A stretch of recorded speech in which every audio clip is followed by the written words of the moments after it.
Okay, guys, so this one again is a bit more just of a tip opposed to an actual technique.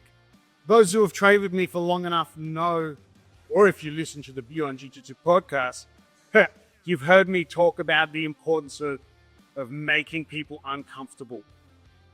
The amount of times I say Jiu-Jitsu is a full contact combat sport, right? It is in my best interest to make my opponent as uncomfortable as possible, within the rules, of course. I just want to give you a little tip that can help you finish a Kimura from the north-south position, all right? So we get to, typically would be here, right?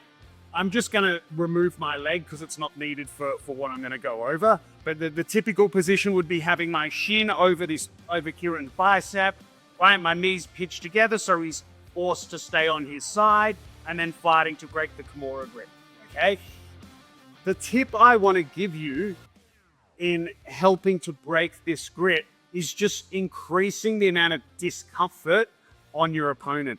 And there's something very simple you can do from here, which may seem like not the nicest thing to do, but when you're in it, maybe it's not the thing you do in the gym when you're training with, definitely not with a new student, but if you're competing, right, man, you both signed the waiver. So something you can do to just add some extra discomfort to your opponent that will help you break the grip is with the arm that's swum in under the armpit.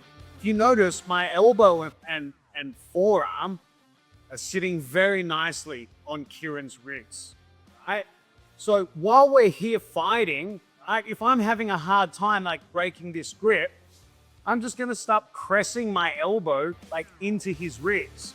I'm not there like grinding it, okay? But there's a difference between me just like resting my forearm and elbow on his ribs and me pressing it into his ribs.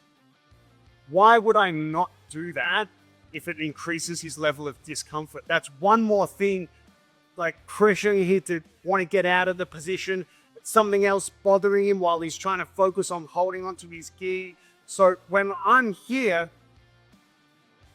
trying to break this grip and I'm struggling to break this grip, if I can just start like increasing his level of discomfort, and then that will aid me in being able to break the grip. Sorry, didn't go there. Why wouldn't I do so? Why wouldn't I do that? Okay.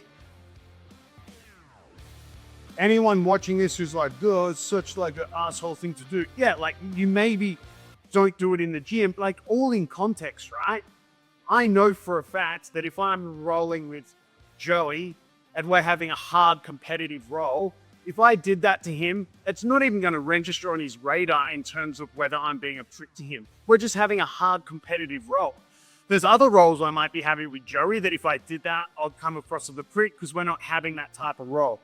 There's partners in the gym that I would never do that with because it's just out of context for that individual. And there's people that, you know, for example, Kieran, there's a white belt and a black belt, but Kieran being a competitor, I know it wouldn't phase him. He wouldn't think I'm being a prick.